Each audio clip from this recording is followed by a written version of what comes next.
we gonna have a good time and keep you in the know. Let all your trouble go. In the know, in the know, in the know. In the know, in the know, in the know. In the know, in the know, in the know. Taylor, that's me. Thank you so much for joining me for the In the Know radio show live in the Victory Station. Listen, the Victory Station, AM 1360, FM 94.7, the best gospel station yet. And if you have not yet downloaded the Victory app, I encourage you to go ahead and do that now, and make sure you tell a friend to do it as well, as we are here every Saturday from 1 to 2 p.m. Listen, everybody, it is March 15th. Okay, we are halfway through this month. The first quarter of the year is almost gone, and I pray that you are maximizing every single day, every single moment. Be intentional. Hey, when you wake up in the morning, say it's going to be a great day. And throughout the day, be intentional with making it a great day. And that's what I did today, as I woke up excited about the guests that we have live in the studio with us today, as we continue celebrating women all month long, literally every day. But you know, because of calendar's sake, it's Women's History Month. And so we're going to continue on with that theme, with bringing you incredible women that are doing incredible things, not only in our community, but nationally. And so today, we have someone, she's a new friend. She's a glorious friend. She is an impactful friend who is really changing lives and encouraging others as well, as they walk through challenging moments that they're not sure how they're going to overcome. And this sister, she's overcome and continues to overcome each and every day. So with no further ado, I have live in the studio Miss Jessica Johnson Glover. She is an author, speaker, mental health advocate, and realtor. She earned her bachelor's degree in psychology from Clark Atlanta University. After 20 years of living successfully with a mental illness, I'm gonna say that again. After 20 years of living successfully with a mental illness, Jessica realized she possessed the skills and knowledge to help people who silently suffer from mental illnesses. Her passion is to help advocate for others facing similar challenges. She enjoys sharing her story through keynote addresses to psychiatric hospitals, behavioral health organizations, and for other mental health initiatives throughout the country. In 2022, she published her inspirational memoir, Far From Crazy: Success in Sanity. Success in Sanity, My Unashamed Truth. Her literary work audaciously details her mental health illness journey. Readers get an in-depth account of how mental illnesses impacted her and her entire family. Her story of tragedy and triumph proves that anyone suffering with a mental illness can be successful when they accept their reality and establish a medication regime that works for them. This is Jessica's proven formula for success. Accept, medicate, thrive, and repeat. Ladies and gentlemen, wherever you are, clap it up, snap it up for my beautiful guest, Jessica Johnson Glover. Yay, hello, Queen. Hi, greetings. How are you doing? I am wonderful. I am so excited to be here. Thank you for having me. You were in the studio. Yes. Listen, we were at a facility not too long ago getting some services for our cars, and she tapped me on the shoulder and said, "Hi, we're friends." I said, "Okay." And she told me that this was a desire of hers to be on the In the Know radio show. Yes. And here you are. Manifestation. God Listen. is so good. Yes, hallelujah. I'm so grateful. I think it's divine timing. Things like that don't just happen by accident. Not at all. So clearly there is something that you need to share that our listening audience, we know, are going to be able to benefit from on today, and even share the information with someone else. Absolutely. I'm so glad to be here. So who are you celebrating during this Women's History Month? I am celebrating my mother, Diana Grant Johnson. Yes. She is amazing. She is a mother of 3 daughters. Okay. One has gone on to be with the Lord, and she's the grandmother, or the GG, of 5 granddaughters. And she has just been a strong pillar of strength for my entire life. I love that. She's gone through a lot, but she keeps God first. and she's an example of how to live a God-fearing life. And so I want to honor her today. We honor you. And I can see just the resoluteness of that in you. I've not met her, but there is just such a determined resolve that you had with that. And wow, all of those women that she's been impactful for. That's incredible. Jessica, where are you from? I'm from Jacksonville, Florida, Duval County. You know, it's so crazy. Since I've been doing this show, prior to doing this show, I would run into a lot of people who weren't from here. They would ask me, where are you from? I'm like, I'm from here. They're like, you are? What side of town you grew up on? You don't sound like you're from here. And so a lot of my guests that I have come on the show, I'm so grateful to know that you're from here. Yes, Duval County. Graduated from Stanton College Prep. Okay. Grew up in Arlington, but my church family is the First Baptist Church of Oakland on the east side, out east. I love it. I'm born and raised here. Yes, and then you went to Clark Atlanta University. Yes, that's where I became an adult. Okay. I feel like that happens a lot. I know some people that have left here, went there, and came back. So grateful I came back. I met my husband when I came back, so that was divine. But shout out to the hubs that's in the studio as well. Yes, Gerald Glover. But living in Atlanta gave me an international perspective that I didn't get when I was here. Yeah. And so it exposed me to other things, but I was able to bring it back home and live successfully with those things. I love that. Gosh, I typically do like a kind of a warm up into our conversation, but I have to say I've never heard a book title as impactful and just kind of like a punch in the arm, so to speak, to be like, wait, what? Is that what she said? What, far from crazy, exactly. Success and sanity. And so let's talk about, we'll kind of jump around a little bit, but give me what was the aha moment that this was the title for this book? I think there's such a stigma surrounding mental illness in the world. Yeah. And so what I know for sure is that I'm far from crazy. Yeah. You know, I've had a challenge. I have some chemical imbalance that medication helps me with on a daily basis, but that does not make me crazy. Right. It doesn't put me in a negative connotation when it comes to who I am as a person. It's a diagnosis that I'm treating, and I've still been able to live a successful life despite it. And so the title, I want it to jar you. I want you to be like, wow. When I tell people the name of the title, like, wow, okay, that's strong, and that's what I want it to be, because I want it to get your attention. Right. I want people to know that just because you have a diagnosis, whether you're being treated for it or not, you're not crazy.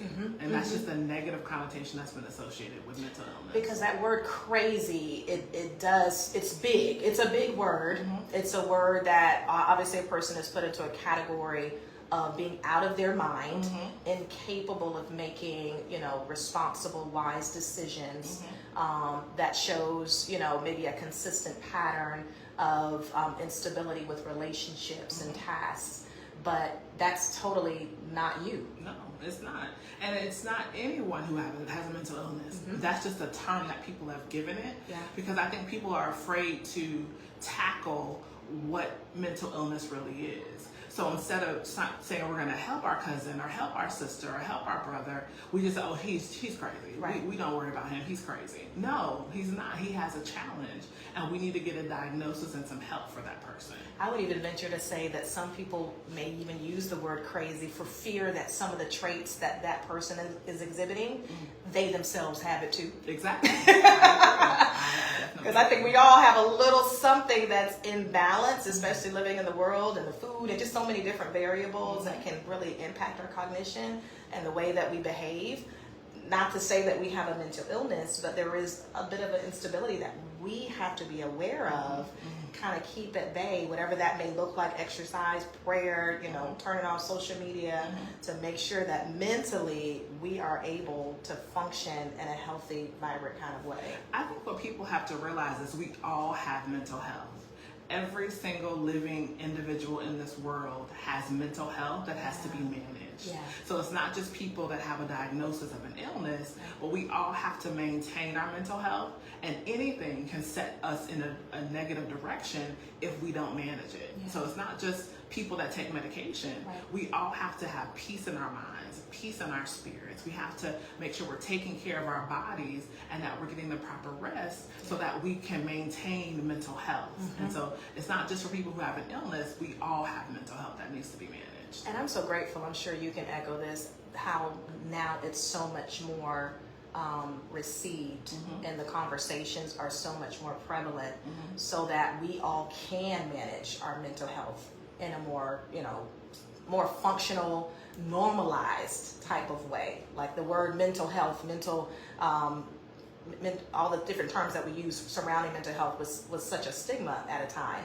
But now it's like, oh yes, we're all going to see somebody, to talk to somebody. Yes. We have self-care. We're doing all these things to make sure that we are maintaining a lifestyle that is cohesive for other people as well. I agree. Mental health, I think the pandemic opened up a whole opportunity for people to talk about the fact that something's imbalanced. And so we have platforms where you can seek counsel. It's a part of our health insurance plans now. So I think the conversation is opening up. There's still a lot of work to be done, but telling my friend I'm going to see my therapist is no longer taboo. And so I think it's something that we're growing in much better in our society. Now, with your story, before you get into it, would you say that this is a story that both men and women would be able to resonate with? Absolutely. Okay. Yes, absolutely. It's my story.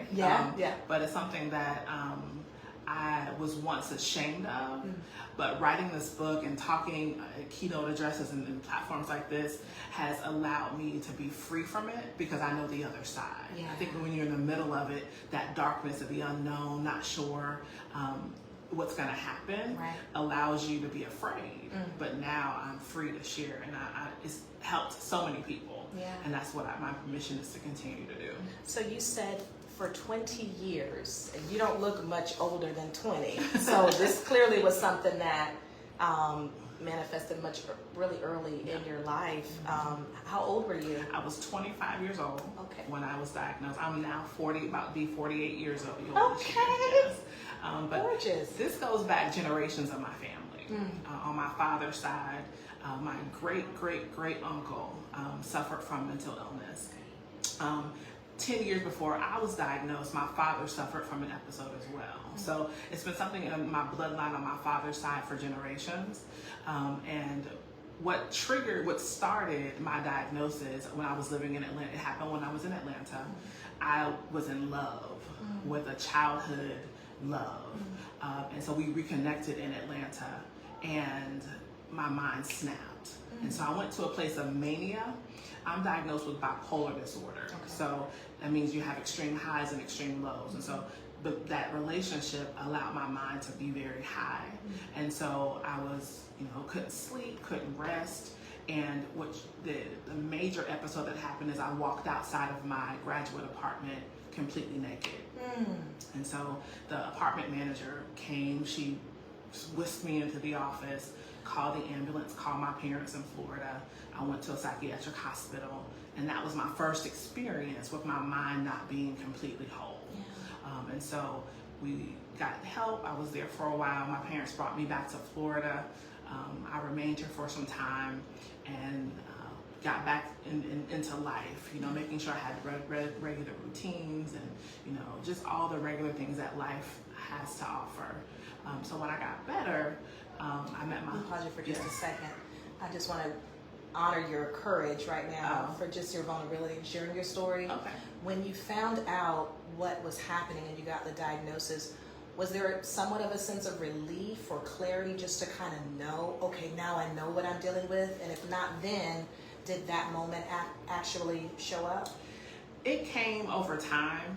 I think for me, I didn't necessarily want to be on medicine for the rest of my life. That was something that I think a lot of people with mental illness deal with. Okay, I'm going to take this medicine now, but once I feel better, I'm going to stop, and then it comes again. So it's a cycle. And so I dealt with that at the beginning, not wanting to have to take medicine. But I did see how other family members had to take medicine, and when they didn't, I saw what happened. And so I think some of my education at Clark Atlanta studying psychology, I had a better understanding that this is something that I will live with, but if I treat it, I'll be okay. Wow. So you came back home, you got some of the the assistance that you needed. And then when was the turning point for you to kind of get back into life? I think after therapy, making sure that I had therapy, getting the right medication. They call it a cocktail because there's so many types of psychotropic medications. You have to find the one that works best for you. Some will make you sleepy or you can't function. So I had to work with my psychiatrist to find the right medication for me so that I can still get up and have a regular routine. Did you find that the family support during this journey was kind of a make or break in the success of you being able to get back into regular life? It was everything. Yeah. So my parents, my sisters, my church family, people I call aunties or uncles that are not biologically related to me, their prayers, their support was everything. I think if I didn't have that, and if I didn't see my father go through something similar, I wouldn't have a baseline to know that if I take my medicine, get my therapy, I could be okay. Where did faith show up in this? Because some would say, well, you can pray and, God heals. He can make things better. Where did faith kind of show up?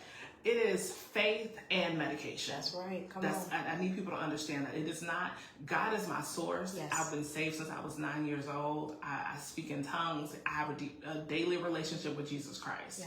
But if I don't take my psychotropic medications at 7:30 p.m. every single day, Monday through Sunday, I would not be sitting here with the life that I have today. Yeah.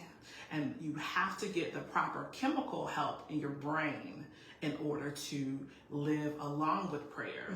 If I was diabetic, I would have to take insulin. Right. If my ankle got broken, I would have to put on a cast. If there's an illness, you have to get the help that you need to help with that illness to help maintain it. Right. And I believe that God created the drugs and created the therapy because he knew that we would need it to be helped in order to live successfully. I love that. So knowing that you kind of saw, again, in your family, your dad go through this, did you have an indication that, this might happen to me too? Or was it after the fact? It was after. I didn't think about it while my dad was going through it. I was, with him on every step of the way, but I never thought that it could happen to me.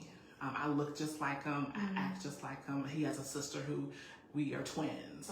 And so I'm very close to that bloodline. But I never, at 25 years old, ever thought that this illness would happen to me.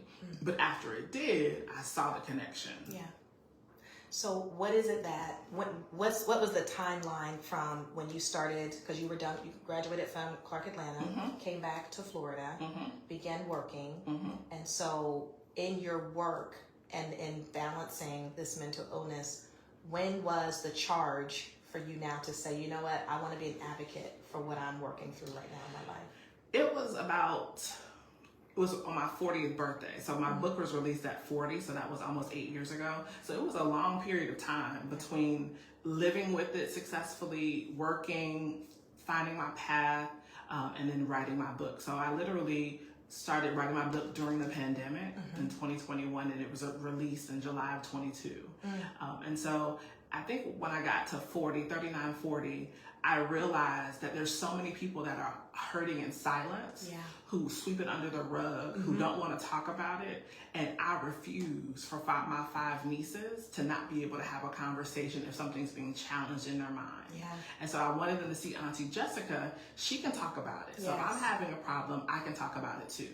And I didn't want the history and the generations before me that never wanted to discuss it. I didn't want that to move forward in generations to come. I love that. And to see you not only having to manage, not having to, how successfully you are managing it, but how successful, like you said, your life is successful. Because some would think, okay, this is kind of the doom and gloom of my life. So all the dreams, aspirations, that I want to see happen in my life are not going to happen because I'm going to have to manage this mental illness. And I don't know if I'm going to be able to, fulfill all the things that I see and I saw for my life. One of the things that was a turning point for me when I got diagnosed and came back home, I had 2 different breaks. So the first one was in Atlanta. Came back home, got married, was happily married, and then I had another break. And on my second break, I really thought, well, maybe I can't live a successful life. I was really, challenged by those ideas. And my amazing husband, he came home and said, Jessica, I will take care of you. Wow. You can just get a disability check. It's all your money. You can just do whatever you need to do, but I'm here for you. Wow.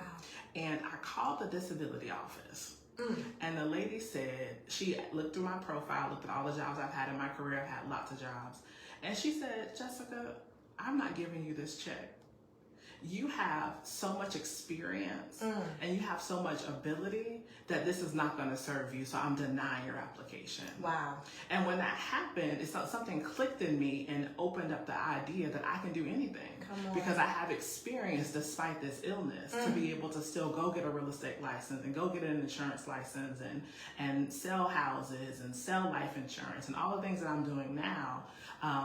But if she didn't deny my application, I may have fallen into the idea that let me just get my check and watch Judge Judy. And I'm not saying that's negative. Right. It's just that there's more to the diagnosis. Absolutely. You don't have to succumb to just wasting your life away because I have an illness. Which shows how denial is a good thing. Absolutely. Sometimes. In this case, if you were not denied something that would cause you to settle in this illness and this affliction for the rest of your life, then you wouldn't be able to rise and be the woman that God has for you. Correct. We're going to take a quick break because I want to transition into talking about some of the elements in your book and how individuals who may be suffering with a mental illness is really looking for a way to turn over that new leaf and to live that successful life as well. Let's hear one of your songs. My audience knows that I always have the guests to give me a couple of songs, and you're going to tell me why this is one of your go-tos. And I love one of the artists on here. He keeps showing up. He'll actually be in town this coming Friday night. But I'm going to let you choose which song. We have Good Company by Jordan Welsh, Oh How Wondrous, John P. Key, and then Not the Time, Not the Place, Marvin Sapp.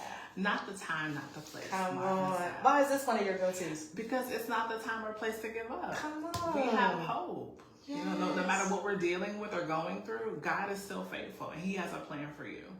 And there's a certain type of spirit and I can tell, again, you told me about your mom and your family. There is a certain type of DNA that I feel like individuals have that despite the trauma, despite the negative report, they know I'm still here. Absolutely. And I'm still on the job. I'm still going to move forward. So enjoy this song, Not the Time, Not the Place by Marvin Sapp, and we'll be right back. I love that. Girl! I just love... So is this in your book? After 20 years of living successfully with a mental illness. Because you didn't know. I didn't know until I was 25. Wow. It just happened. I thought I was in love and my mind snapped. That was the trigger. Well, not the trigger. That was just the moment of... That's the moment. Of That's when exposure. the mania exhibited itself. Wow. I applaud you because I know you know others who do deal with that type of mental illness, and because of the inconsistency with the medication, we do see those breakdowns. And that's why I have repeat at the end of my framework. It's not a period. Do it every day. Every day. Every day is a new start. We're going to talk about your husband who and keeps you accountable to that, who will not let you fall when it comes to this type of regime that you have. I would even say too, because of the response that you're getting through your obedience with sharing your story, that's probably fuel as well to keep getting up, to stick with it, because now you have more accountability, you have more people that are like, on your team now to kind of doing what you're saying to do. So that's awesome. Awesome. So yeah, we'll get into the book. I'll let you share some of the highlights from the book.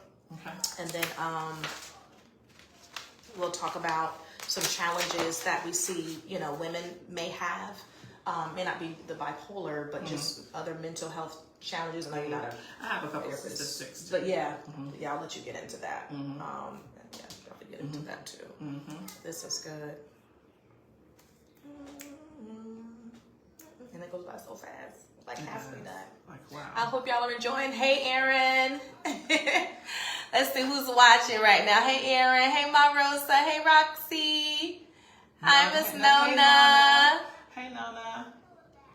Hey, Miss Scheider. That's my husband. Hello, Mr. Glover.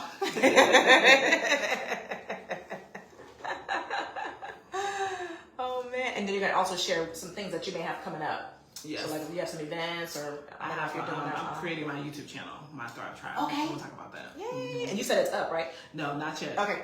We okay. had a couple changes, so we're going to launch it in April. Okay. Yeah. That's fine. I do want to mention it, though. What church did you say you were at again? Impact.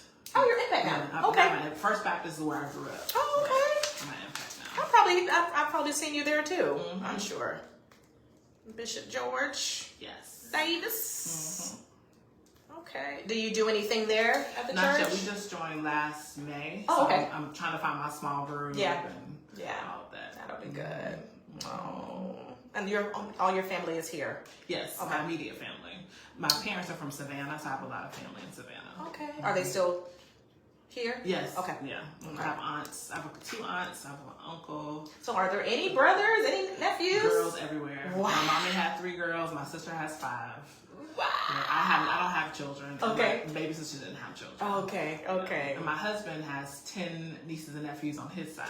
Okay, so there are some nephews over there. Some combination Yes. on that side. Yes. But to say the girls rule for sure in your family. Wow. I love that. Man. So we're gonna talk about what are some of your like self-care routines as well. Because we like to keep it, we gotta try to keep it soft and cute and less stress. Ooh, like I told you, my little moment just sitting in the car, just that it made a difference. Just that 5 minutes of just sitting like allowing that song just to kind of wash over me, take those deep diaphragmatic breaths. Yes. Reset, recenter. It's like, okay. Now we can move forward. Yes. And my mini is moving forward. She's doing okay. So yes. She's so much fun. She's teaching me, I tell you. I know your nieces probably teach you a whole lot about slowing down. It doesn't have to be perfect. Oh God. And my thing is the timeliness and just the way I guess the perfectionist thing too. Yeah. But now I'm like, okay, you have a child, you'll be there. I'll get there. That's all you say. We'll be there. Yes. Don't ask me what time.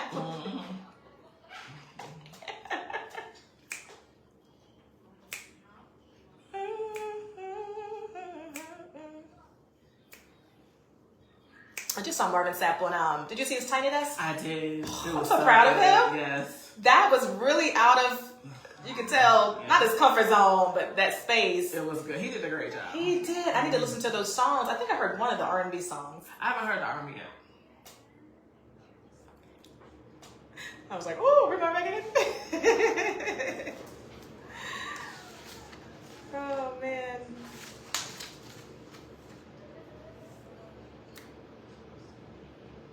Now, what do you do for work? I'm a realtor. You're a realtor, okay. But I'm also getting ready to start doing some life insurance sales through Dignity Memorial. Okay. I did that years ago, but I'm going back into that. Okay.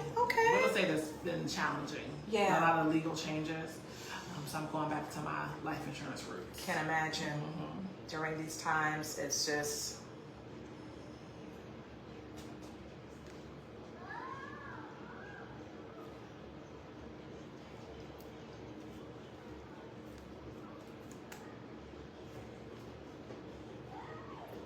power walking.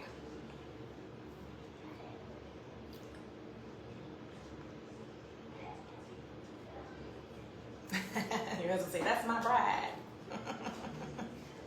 I love it.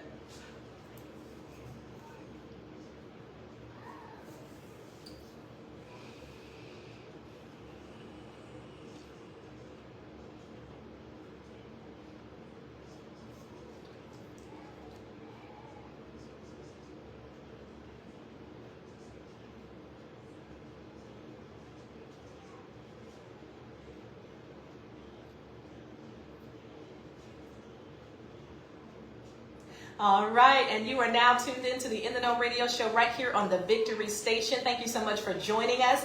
We have live in the studio, those of you who are just now tuning in, one and only Miss Jessica Glover, and she is talking about her journey through mental illness, her successful journey through mental illness, and she is also a published author. I love my published authors, and especially those when it's a new book and it's your first book. Her book is entitled Far From Crazy: Success in Sanity, Her Unashamed Truth. Tell us about the book. Yes, this was my dream to write a book since I was in 12th grade in Miss Matilda Bagby's English class. Okay. And so it's just something, a passion project of mine that I was able to do, and I'm so grateful. The scripture that motivated me to write this book is Revelations 12:11, and they overcame him by the blood of the Lamb and the word of their testimony. And so writing this book allowed me to share my story, to not be ashamed to share it, because it can help other people. So that's what motivated me to write it. Oh my! And it's almost too, the overcoming continues. It does. Because the more you share it, the more you're overcoming. The more that you are stronger in that area that once would have been considered weak, and even other people are becoming, overcomers as well. Tell us about some of the nuggets that we can look forward to as we read it. So the book is a quick read. Okay. You won't want to put those. it down. It goes. You want to read it from cover to cover. But the main takeaway is the fact that my husband wrote the foreword. Can we pause for Hubs, Mr. Glover? Because we were talking off air earlier about her knowing that she had a mental illness, and the fact that you have and are living such a full, beautiful life. One would wonder, how can I have faith to believe for a partner to help me through this? And not all men would be able to stand with their wives, knowing, not even a wife at the time, whenever he was, made aware. Can we just give him some credence right now? He is my king. He is amazing. Yes. I shared with him about my mental illness the night before our first date. So I just mentioned I had an illness. I didn't say what it was. And then on our first date, he asked me, you mentioned an illness, what's going on? So I told him my diagnosis, and he asked me one question. He said, do you take your medication? And I said, yes. He's okay. We good. Come on. And so we never talked Man about it of God. again. Yes, Yeah. we never talked about it again until I had a second episode. And so he is my true husband. Yeah. He is my mate. He was designed just for me. We are one together. And a lot of men, as you mentioned, couldn't have handled it. Yeah.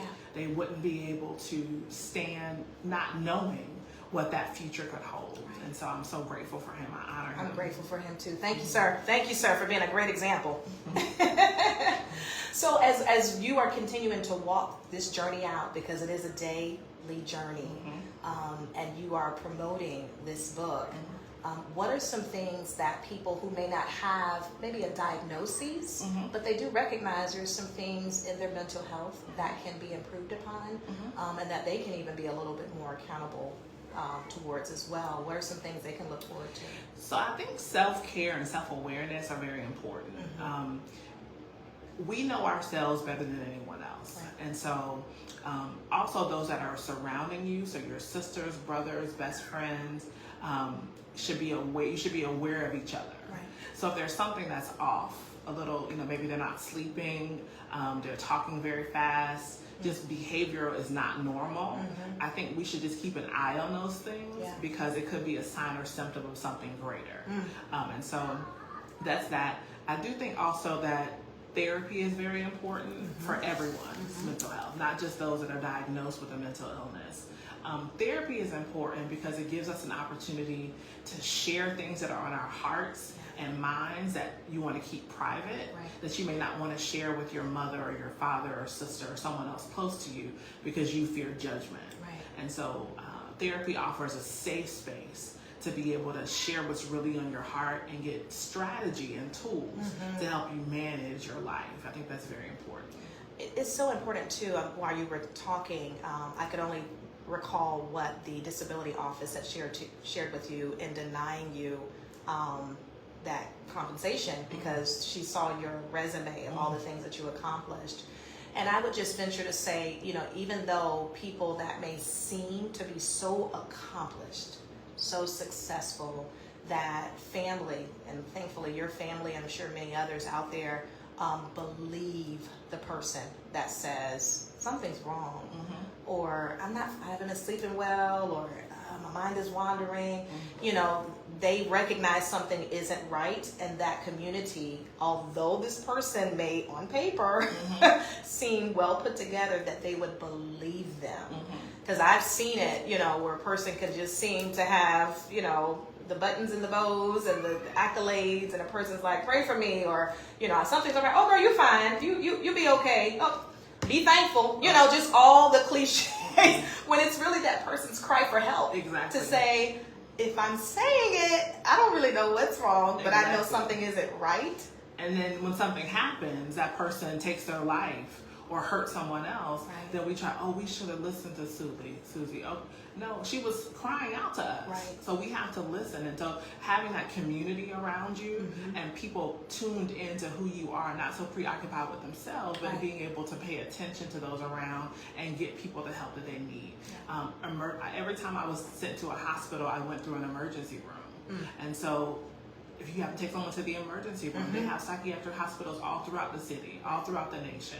So get the help that that person needs, and as you said, believe them when they say something's wrong. There's a grace for that. I mean, sometimes people do kind of fall into that, I'm not feeling good. We can kind of tell when a person is putting on, in a sense. But even if you're unsure, just extending that grace to say, let's talk about it. What can I do for you? How can I support you during this time? And really, your spirit knows, and you have to pay attention to that. But also, even if you're not sure, still seek help, because you never know. And when it's too late, then we're all, upset. So you have to make sure that you're giving help to those that need it, and using the resources to do so. Where would you say a person can find a safe space? I mean, you're so fortunate to have had such an incredible family of supporters to walk you through this journey throughout your entire life. And someone may not have, as supportive family, or they may be out of town, and they say, I know something's not right, but I still have visions and dreams. I still want to pursue, but I know I'm going to need some support. Actually, on my website, farfromcrazy.org, under frequently asked questions, I have a list of resources. Okay. So most of them are national. Some are specific to the African American community. Some are just, it doesn't matter the race. But there's different groups that are on the website and links to those sites. Oh, wonderful. So if you need help with therapy, if you need help with mental illness organizations, under resources on my webpage, you should be able to find some of those links as well. Yeah. So what are some of the things that you do for self-care? So the two things that I do for self-care that I do weekly, first is my quiet time with God. Yeah. So before my feet hit the carpet, I am with my headphones, listening to a sermon, listening to gospel music, having my quiet time with God and prayer. Because what I found is if I don't pour into me and let the Spirit pour into me for the day, I'm pouring out and then I'm empty at the end of the day. So making sure that you have that connection time with God is very important. I'm not a mother, I'm an auntie, so I don't have some of the same demands, but I would challenge every person, especially women, men too, but especially women during Women's History Month, to carve out a couple moments for yourself and God. Yeah. So whether it's as you did today in the car, in the bathroom, wherever you can, to have a moment to recenter yourself and to understand who your source is for the day and how He's going to give you the strength to make it through the day. That's so good. What else do you do? I have beauty days on Thursdays. Okay. So my calendar is clear on Thursdays. Yes. It's going to change a little bit in the future, but Thursday is my day for beauty. So that's the day I get my hair done, my nails done, my waxing, my facial massages. And I make sure I have that on my calendar, because if I don't, it can challenge me. Because if you feel better, it helps your mental health. Right. And one of the first things to be impacted when you aren't well mentally is your self-care.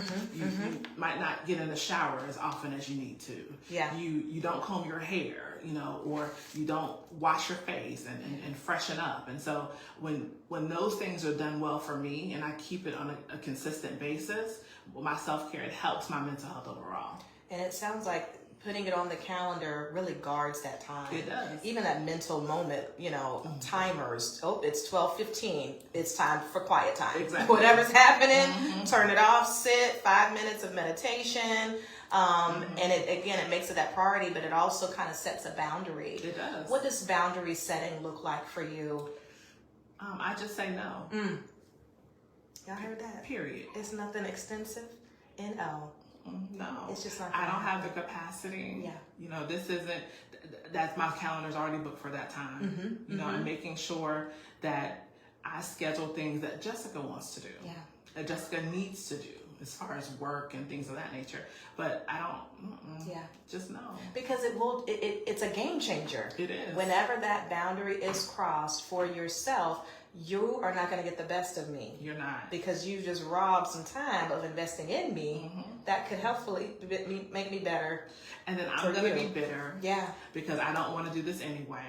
And so then it impacts how I show up for my husband when I get home. It impacts how I show up for my nieces and my sister and my mother, because I'm doing things I don't want to do. Yeah. And so no is a complete sentence. And when you honor that for yourself, the things you say yes to are so much more rewarding.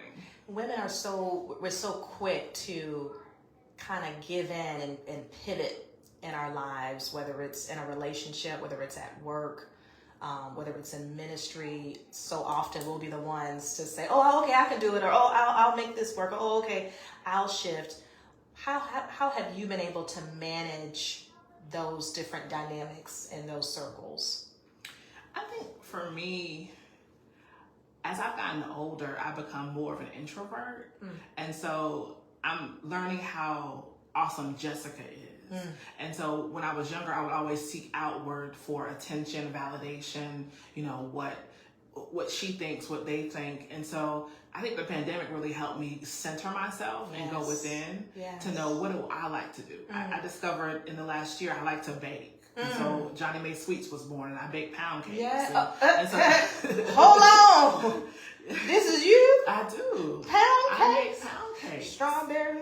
No. 7-Up? No. Just the classic. Pineapple, $1 million, and lemon. Sir, wait, hold on. And you didn't bring out a slice in the victory station on today. But you're forgiven. Because you got to come back. We can change She going to come back, y'all, and I'll be able to testify the goodness. Because your girl likes sweets. And I can make one for you.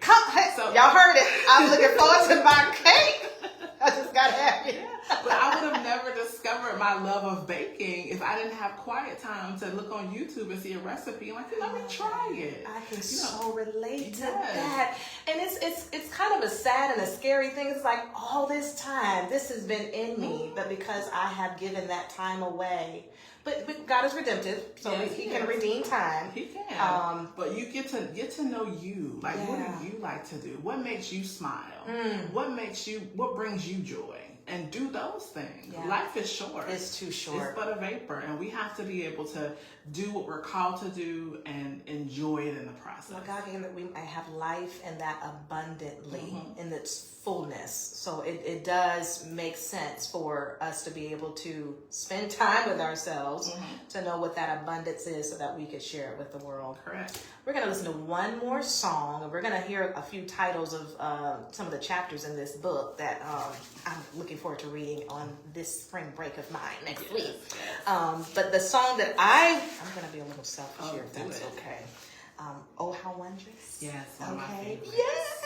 So we are going to listen to Oh, How Wondrous by John P. Key, who will be here in Jacksonville this coming Friday night at Legacy Ministries. Hey, if you haven't gotten your tickets for the March Madness concert featuring John P. Key and friends, make sure that you get your ticket. But in the meantime, enjoy this song, Oh, How Wondrous.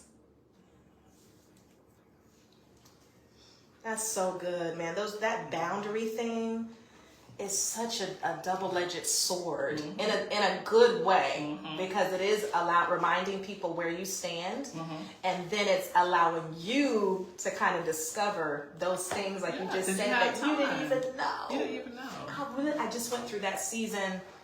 Gosh, I guess last year, and towards the end of last year, I was reading a book or saw a podcast or something, and I wrote a list, and it was like my favorites. Thank you. My hair. Thank you. My favorites. And it was like, what is your favorite song? What is your favorite shoe? What is your what is your favorite Chinese restaurant? What is if somebody said, let's go get Chinese, what is it? And it was like so many things I just didn't know. Because you've never taken time to just sit with yourself and Yes. say, you know, what do I like? What does Michellita want? You know, and I really don't like that. So why am I doing this? Why am I doing this? I don't even like this. So it is that courage to say, I value myself enough to say no to this, and the courage to know that when you do start to show up as your true, authentic self that you didn't even realize was there, being okay with the external shifts that happen. Yes, and because the thing is, when you say no, it opens up space for something you don't even know exists yet. Which is so important to look at it as a positive, exactly, not a negative, not what you lost. Because people are going to talk about it. And they gonna leave. Exactly. And then talk amongst yourselves. Because you need to be able to do what God has called you to do. Can you just say that again? Did y'all hear that? Amongst yourselves. It doesn't matter. You have to give account for what you do. You can talk amongst yourselves. That's it. Y'all can have your own. But I'm over here. Listen. Girl, that was good right there. Can't worry about that. Okay. Because it's my dash. It is. This is all I have. And I owe it to myself and my family and my community, the community that God has given me to steward, to show up in that way. That's it. I gotta write it down. Talk. You see, I've been writing notes throughout the show. Yes. Talk amongst yourselves. We don't have time for that. Life is short. Goodness gracious, about these boundaries and changes. Okay. All right. Yeah. So you can go through some of the titles. Love. Actually, I wanted to talk about the statistics. That's important Sure. to me, and then the framework. Okay. Like that: accept, medicate, thrive, repeat. Okay. And that's in the book, right? That's in the book, yeah. So so I'm gonna say, tell us about some of the highlights of your book and how did it come about? Okay. Or what's a good way for a person to be able to utilize this book? Okay, yeah, in an that's the excellent way. framework, yeah. And then you jump right on into it. Yep. Okay. And then from there we'll it's beautiful.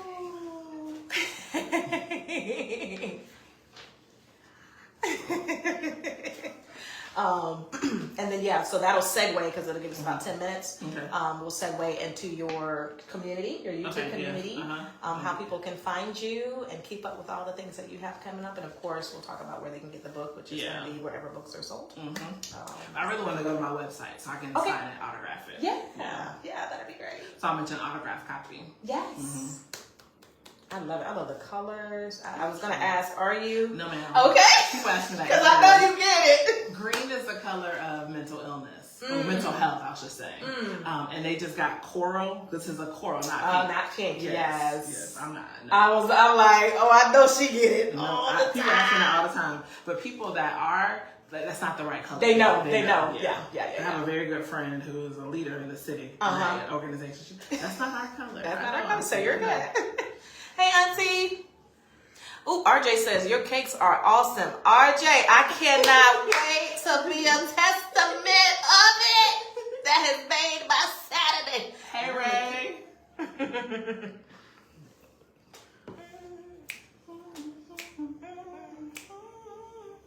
You sing, girl? I get a little bit. Hey, she's a singer.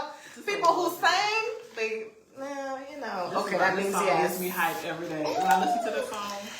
There is, okay, so we got Zacardi. So we do have someone kind of like John, because I'm like, there is no other John P. Key. Zacardi's the closest thing. He's the close, so I'm thankful for him, because it's like we need it to continue on beyond.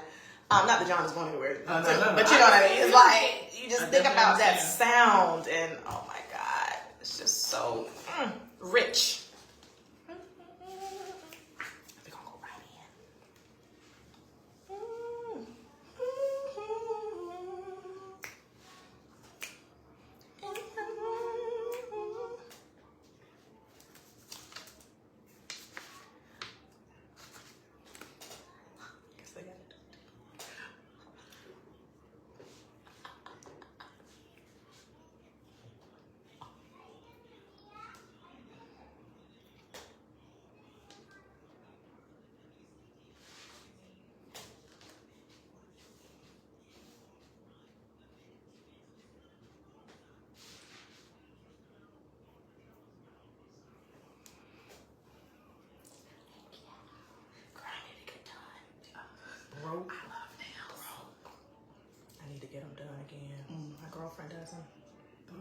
She does a good job.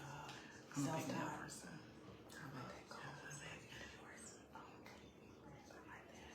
Thank you.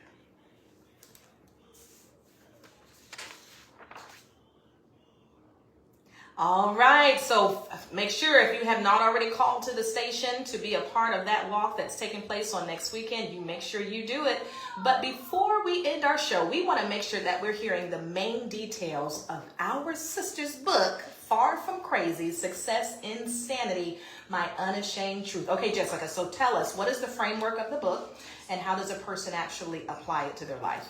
So 46% of Americans experience a mental illness, and women are 15% more likely to experience anxiety, and 41.9% of women have a psychiatric disability due to some type of depressive disorder. So those are some of the statistics surrounding mental health in America and concerning women. Yeah. The framework of my book, so I tell my story, but I also talk about the framework in which I live my life. And it is accept, medicate, thrive, and repeat. And so the first step of accept is you have to accept the fact that you have a challenge. Yeah. That's the biggest step. People are in denial. They don't want to deal with it. They'll find other ways of coping through drugs, sex, other means. Yeah. And so the first step is realizing, okay, I have a problem. Right. And so once you find that acceptance, then you can seek help through the medical field. So finding a psychiatrist, finding a therapist. If you need medication, finding the right medication that you need to help chemically balance your brain. That's important. Yeah. And taking your medication every day of your life, no matter if you feel better or not, is the key. That's one of the biggest tricks of mental illness, is that once you start feeling better, oh, I'm fine. I don't need that no more. I don't need that. But you do. Right. Because what happens if you don't find the right medication and begin thriving in your life, you have to repeat it every day. Because if you don't repeat it, you're going to get back into the same cycle of mental breaks. Right. And so you'll have a successful life for 6 months or a year, stop taking your medication, and you find yourself having a mental break, your life falls apart again, and you're constantly on this cycle of not being able to live successfully. That's why repeat is so important, because every single day you have to make a choice to take your medication and seek therapy. And that acceptance, there's power in that to say, this is what I'm dealing with. It's like you said earlier, when a person has a broken leg, I got to get a cast. I accept and my leg is broken, so I accept that I'm going to have to wear something in order for it to be healed. Yeah, so a lot of people say, Jessica, don't say you have bipolar disorder. No, ma'am, I do. Right. I do have it. And so when I accept it and I validate the fact that I do, now I can seek treatment. Especially we as Christians, don't say that you claiming it. No, no, I am, because I have it. Yeah.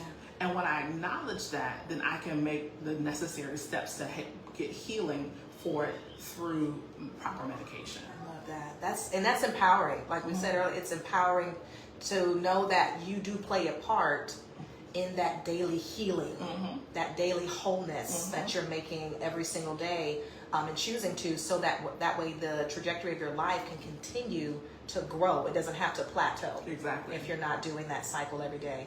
What are some of the names of the chapters in the book? Yes. So the foreword is written by Gerald Glover, so you can read that part. The first chapter is called Love High, as I mentioned before. The love I thought I was in triggered the episode. Chapter 2, No Straitjacket, Just Coming to Grips. So about acceptance. Chasing a Dream That Wasn't My Destiny. Holding My Belt for a Minute. A Spring Wedding. Lost in La La Land, Found in Tampa. That was my second episode. Okay. 2 months, 2 psych ward stays. Restored Marriage with Children, ? And Success in Sanity.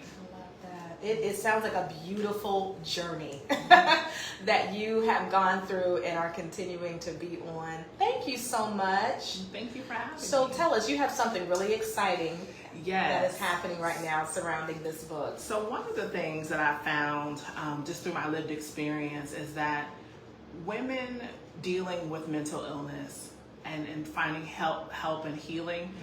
One of the biggest challenges that just Americans face, but especially this group, is money. Yeah. And so when you don't have a job, or when you keep losing your job, or you don't have the resources or the education to get the money that you need to live, that adds even more stress to your mental health. Right. So it brings on anxiety and stress. You got to feed these kids. You have rent to pay. And so I'm starting something called a Thrive Tribe. And so this is a group for women aged 25 and up. Okay. And the mission behind this group is to teach women how to start digital online businesses. Okay. And so we're going to be talking about mental health strategies. It's basically mental wellness and money. So I'll be talking from my perspective, making sure you stay mentally well, but this is another way for us to come up with our money so that we can create streams of income online. And so my YouTube channel will be starting next month. Okay. I have a beautiful platform that my mentor and I are working on to offer an opportunity through training, courses, step-by-step mentorship in order to be able to start your online business and maintain your money. Because I'm a firm believer that when your money's okay, it helps with your mental health as well. Money solves all things. Not all things. It helps. It helps. Oh, it does. Yeah. It does help. That's, Oh my that's my goodness. new project that's going to be launching in April. And how will people be able to find out about it when it's ready? It's on. I'll be posting it on social media, so Facebook and Instagram. What's your social media is? My social media is Jessica D. Glover, and Instagram is GoPro with Thrive Tribe. GoPro with Thrive Tribe. Now, if a person has an existing business, I guess, like in the marketplace, in the storefront, are you going to be able to talk with them about how they can transfer that onto online if they're not already? That's not quite my aim. That's not my direction, but I do have access to small business lending. So if you have a business already, you need funding, I can help with that as well. Awesome. And where can people get your book? My book is available at farfromcrazy.org. That's my website. And you can actually order the book right on my website. I can send you an autographed copy. Oh, yeah. I also speak. So you'll see my speaker reel on my website.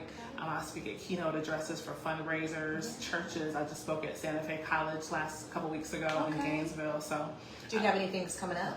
No, I just had the last thing a couple weeks ago at Santa Fe. Well, we're going to be looking out for you. Yes, we're open for new opportunities. Yes.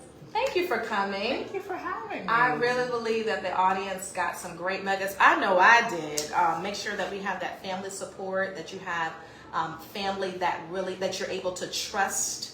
Family and friends that you're able to trust, you have that good relationship with. Denial is not always a negative. It could be exactly what you need in order for your life to be catapulted to that next level. Therapy, okay? We need to be talking to someone to let them know what we're dealing with, and they can help to give you strategies, and making sure you guard your time. Like Sis said, whenever the shifts happen, you can have your conversation over. That was it. Talk amongst yourselves, because Sis over here is happy with the boundaries that have been set. Correct. So that we can maximize our lives. Thank you so much. Will you come back on the show? Absolutely. I would love to be back. Thank you so much for having me. Oh my goodness. And thank you all so much for listening to the In the Know radio show every Saturday from 1 to 2 p.m. It is my goal to bring you guests that are inspiring, entertaining, and informative. And I believe we did just that today. Hey, ladies, make sure you celebrate yourselves. Men, you celebrate the women in your life during this Women's History Month. And we will be back here on next Saturday. Make sure you keep up with me at TaylorMadeVoices.com or my social media, Michellita Taylor, Michellita. Have a beautiful Saturday.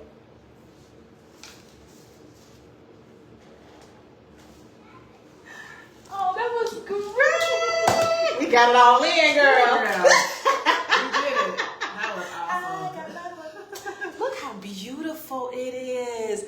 We ladies, we all about the things. And it is so beautiful. Thank you, Jessica. Thank you for having me. And thank y'all so much for tuning in. I will see y'all on next Saturday. Thank you. Keep up with Sis. Bye. Bye. In the know, in the know, in the know, in the know, in the know, in the know. This is the place to be. Turn your radio station to victory. Where the Spirit of the Lord is liberty. Tune in to the station that set you free. We going up right now. Please tune in, don't touch that dial. We so blessed and you wanna know how, not talking. We just living out loud.